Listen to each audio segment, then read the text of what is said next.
좋은 부분은 트럼프 경제고 나쁜 부분은 바이든 경제죠. 최근 취임 100일을 맞은 도널드 트럼프 미국 대통령이 지난 5일 MBC 방송의 미트 더 프레스 코너에 출연해 내놓은 답변이다. 대담을 맡은 크리스틴 웰커 기자는 인터뷰가 시작되자마자 증시가 오를 때는 트럼프 효과라고 하다가 지난 1분기 경제가 역성장한 것에 대해서는 바이든 탓을 했다면서 트럼프 대통령에게 언제부터 트럼프 경제가 되는 거냐고 몰아붙였다. 트럼프 대통령은 이에 조금도 망설이지 않고 현재 경제는 부분적으로 트럼프 경제다. 진짜 그렇게 생각한다면서 좋은 것만 자기 것이라고 답했다. 인터뷰가 시작된 지 불과 5분밖에 지나지 않은 시점이었다. 그러면서 트럼프 대통령은 이 인터뷰가 벌써부터 부정직한 인터뷰라고 불평했다. 간단하고 직설적인 이 답변을 듣고 10여 년 전 기업 구조조정 취재하던 시절 생각이 났다. STX조선이 크게 어려워졌던 시절 중국 다롄에 투자해놓은 법인을 어떻게 처리하느냐는 문제가 있었다. 외환위기 때 한국에서 구조조정 전문가라고 알려졌던 분이 할 말이 있다고 해서 여의도 모처에서 만났다. 그는 굉장한 기법인 것처럼 해당 법인을 나누면 된다고 했다.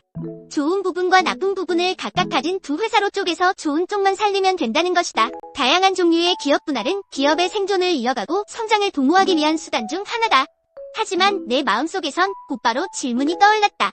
나쁜 부분은 누가 갖는다는 말인가? 그는 금융사나 상거래 채권자들이 손해를 보겠다는 문서에 서명해야만 이런 계획이 진행될 수 있다는 사실은 생각지 않는 듯이 보였다. 기업의 자산을 구성하는 부채 항목에는 수많은 책임이 들어있다. 그 책임의 무게가 기업을 가라앉힌 것이다. 트럼프 대통령의 발상도 마찬가지다.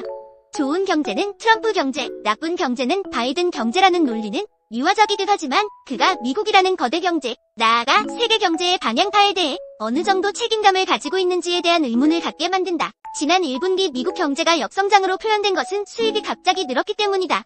관세를 우려한 기업들이 사재기를 해서다.